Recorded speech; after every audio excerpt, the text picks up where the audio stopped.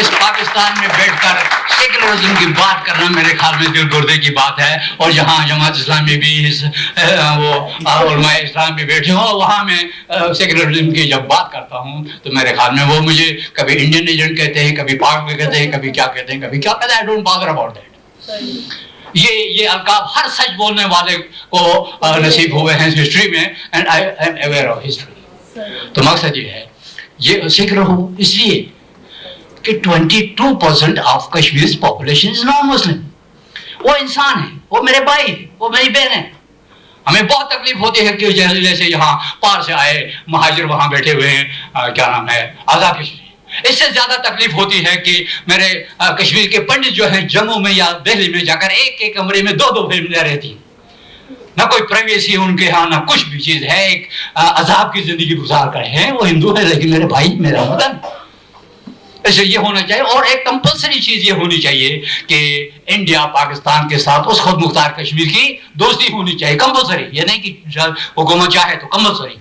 اور شرط یہ ہے کہ انڈیا اور پاکستان ہمیں گارنٹی دے دے کہ وہ ہماری سرحدیں کو نہیں چھیڑیں گے, وہ ہمارے اندرونی معاملات میں دخل نہیں دیں گے, اور ہم ان کو گارنٹی دینے کے لیے تیار ہیں کہ ہم سرزمینی کشمیر کو آپ دونوں میں سے کسی کے خلاف استعمال ہونے نہیں دیں گے. اور اب یہ دیکھنا ہے کہ حال تو آ گیا, لیکن گھنٹی بلی کے گلے میں گھنٹی کون باندھے؟ اس کے لیے ہم نے ایک پروپوزل کیا ہے. میں نے پہلے کہا انڈیا اور پاکستان بائیلیٹرل ٹاکس کے ذریعے نہیں کر سکتے, اس میں کوئی تھرڈ پرسن آنا چاہیے. لیکن تھرڈ پرسن اگر صرف امریکہ کو لے گیا وہ تو ہم تینوں کی ایسی تیسی کرے گا. اس لیے کوئی ایسی تنظیم ہونی چاہیے جو کشمیریوں, جس کا ایک ضمیر ہو, کشمیریوں کا خیال رکھے, جو جس میں پاکستان کے کچھ ہمدرد بھی ہوں, کچھ ساتھی بھی ہوں, جس میں انڈیا کے بھی ہوں. اس کے لیے ہم نے پروپوز کیا ہے کہ ایک ایسی کشمیر کمیٹی بنائی جائے جس میں P5, یہ جو 5 بدماش ہیں بڑے, امریکہ ہے, روس ہے, برطانیہ ہے, کیا نام ہے, فرانس ہے, چین ہے, یہ ہے. ہم چاہیں نہ چاہیں ان کو انٹرنیشنل افیئرز میں ایک کی پوزیشن حاصل ہے. ان پر مشتمل یہ, اور اس کے ساتھ ہی جرمنی اور جاپان جو ہیں, دونوں ملک ان دونوں کے مقروض ہیں, ان کا بھی لحاظ رکھنا پڑے گا. ایسے بھی ممبرشپ مل رہی ہے. اور پھر OIC, NAM اور یورپین پارلیمنٹ, ان کے 11 افراد, 11 اور یونائٹڈ نیشن کا سیکرٹری جنرل کا نمائندہ ہو, 11 افراد پر مشتمل ایک کمیٹی ہو جو انڈیا پاکستان سے بات کرے, جو ہم کشمیریوں سے بات کریں. ایک اور بڑا مسئلہ ہے, کل لوگ کہتے ہیں کہ یہ ٹرائی پارٹائٹ ٹاکس ہونے چاہیے, سفری کی, انڈیا پاکستان اور کشمیر کی نمائندگی کون کرے گا؟ فاروق عبداللہ کرے گا. الیکٹڈ نمائندے تو وہ ہے, سکندرآباد کرے گا؟ نو. اس لیے کہ فاروق عبداللہ جب سکندرآباد وہاں جا کر بیٹھیں گے, یہ دونوں آپس میں لڑیں گے اور تماشا بن جائے گا. اس لیے ہم نے یہ رکھا ہے کہ بجائے ہم میں سے کوئی جائے, وہ کمیٹی آ کر تمام یہ جو کشمیری پارٹیاں ہیں, اوریجنل کشمیری پارٹیاں, انڈیجنس, ان سے بات کریں اور اس حل کو یہ کرا لیں. اور 5 مرحلوں میں, 5 ہم نے پوری ڈیٹیل دی ہے, یہ ہمارے پاس یہ اس کا فارمولا ہے, پوری ڈیٹیل دی ہے کہ کس طرح یہ کرنا چاہیے. 5 مرحلوں پر کشمیر کو آزاد و خود مختار بنا کر, اس کو اس شرط کے ساتھ کہ انڈیا پاکستان دونوں کے دوستی ہو, نہ ہماری سرزمین پاکستان کے خلاف استعمال ہو, نہ ہماری سرزمین انڈیا کے خلاف استعمال ہو. اس حیثیت سے بنایا جائے تو یہ میں سمجھتا ہوں. اب اس میں سب سے بڑی چیز یہ ہے, انڈیا کی انا منظور نہیں ہوئی اس لیے کہ اس نے پاکستان جو کشمیر پاکستان کے حوالے نہیں کیا, کشمیری کے حوالے کیا. پاکستان کی انا منظور نہیں ہوئی اس لیے کہ اس نے کشمیر انڈیا کے حوالے نہیں کیا, پاکستان کے کشمیر کے حوالے کیا, ان کے اصل مالکوں کے حوالے. یعنی آپ کے ساتھ, آپ کے لیے میرے دل میں انتہائی احترام کے باوجود آپ کشمیر کے کچھ نہیں لگتے. جہاں تک اس کی پراپرٹیشپ کا تعلق ہے, جہاں تک اس کی ملکیت کا تعلق ہے, میں اس کے 1 کروڑ 1 حصے کا مالک ہوں, آپ نہیں ہیں. ہو سکتا ہے یہ محترمہ ایک کشمیری یہاں بیٹھی ہوئی ہیں, 2 ہیں, ان کی بیٹی بھی ہے, وہ ہوں, but once she is married to a Pakistani, or she lose her proprietorship of Kashmir. لیکن اسی طرح یہ میرا یہ پروپوزل ہے. آج کا آخر میں, آج کا آپ کا سلوگن ہے, ہم ایک کل دن بھر یہ کر رہے ہیں نا. پلیز میں آپ سے پوچھوں گا کہ کیا کشمیر کی اس آزادی کے بارے میں بھی آپ ایک ہیں؟ ہاتھ کھڑے کریں. ہم ایک ہیں، یہ گائے ہے نا، سب ایک ہیں کشمیر کی آزادی کے بارے میں.